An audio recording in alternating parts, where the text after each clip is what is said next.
Hey guys, welcome to Caffeine and Octane. We have got a big treat for you today. Have you ever wondered how movie cars were made? Well, you're gonna find out. We're going to a place called Picture Car Productions. These guys specialize in major motion picture cars, prepping them, getting them ready, housing them, storing. Oh, are you serious? You get pulled over. Hold on.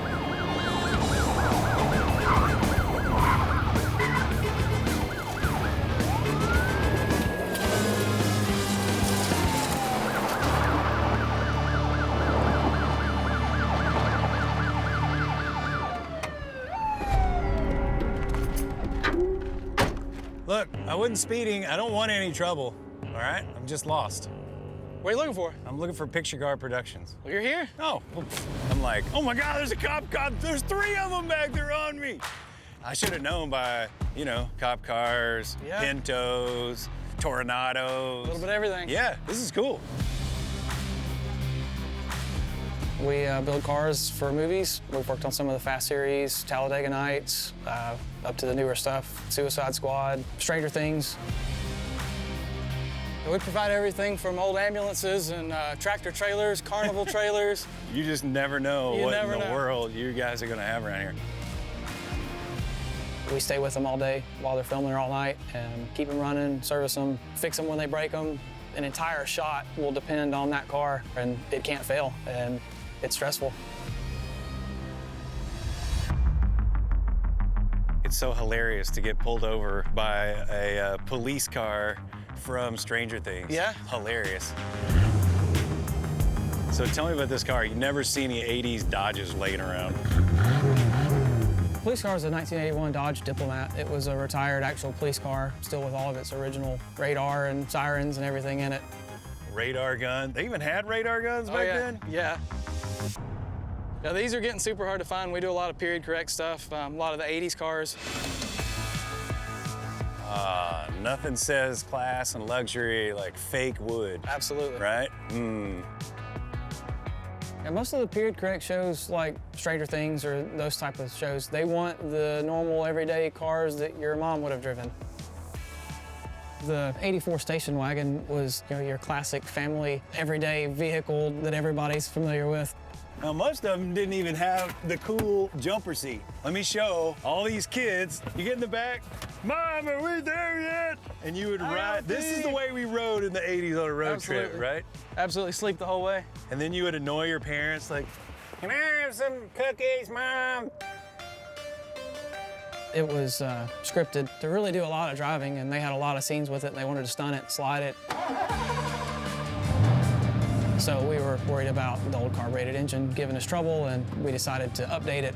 It's actually pretty fun. It's a fuel-injected 5-liter, same that was in the Mustangs. But we knew it wasn't going to be a problem because they were never going to see it, but then later in another season, they decided to open the hood. So a lot of people caught that. A lot of people claimed that it was actually too new of a car because it was fuel-injected. It really is an '84, but the motor is a year too new. We got caught on that one.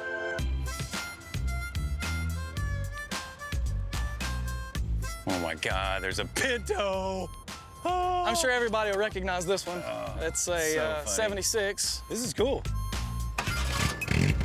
The Pinto is probably one of the biggest mistakes Ford was ever really known for. The fuel tank was really bad about getting punctured in an accident, and the Pinto's catching on fire. Most of those types of cars that are known for having issues like that will get a fuel cell with rollover valves to stop the fuel if there were to be an accident, bring them up to, you know, modern safety standards. It looks rough, but we film with it out in the heat all day, every day, and it's got to be reliable. So this one's got a new motor and urethane bushings, and it's been gone through brakes and all. It actually runs really good, you know, for a Pinto. Isn't it funny how you just don't see these anymore? I mean, they were all around. I remember riding in them when I was a kid, and they just disappeared. Now, this is a big, fun Cadillac here. The '71 Cadillac Seville was originally acquired by us for American-made for Tom Cruise to drive, and he actually had a lot of input in it. He knew what he wanted. This is definitely one of the nicer ones. It's about like driving a boat. Look at that interior. How hilarious. We've used this one for several shows. It's been Mine Hunter and a few more recent ones that I can't talk about just yet because they're not out. Everybody loves this car. What else you got around here? Well, we got Ralph Macchio's 47 Ford from Karate Kid. Oh, really? Yeah, That's the one? Wax on, wax off. That's the actual one? This is it.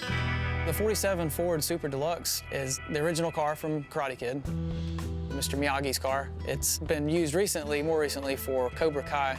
But Ralph Macchio has had the car since the original Karate Kid that was gifted to him, and they had us go through it and restore it.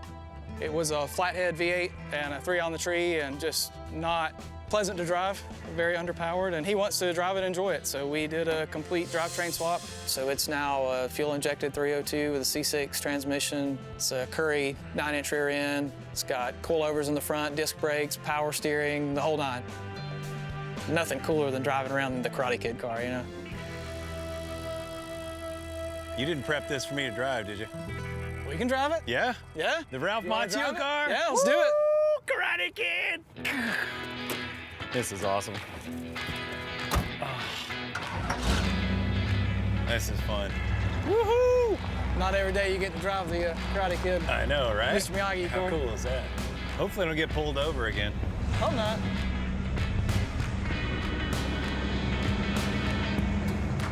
Ralph Macchio asked him if he wanted anything from the show. He told me he tries to take a gift or take a little something away from every show with him that he can. And he said after this one, they asked what he wanted, and he said, you know, I really want the car. And he said they just kind of laughed at him a little bit, like, ah, yeah, okay, whatever, and gave him one of the headbands. And said a few months later, truck rolls up and unloads the car in his driveway. Well, it's pretty cool to drive a little piece of history. It is. As an 80s kid, Karate Kid was just iconic. To be able to sit in the car and cruise down the road, it's just a cool feeling.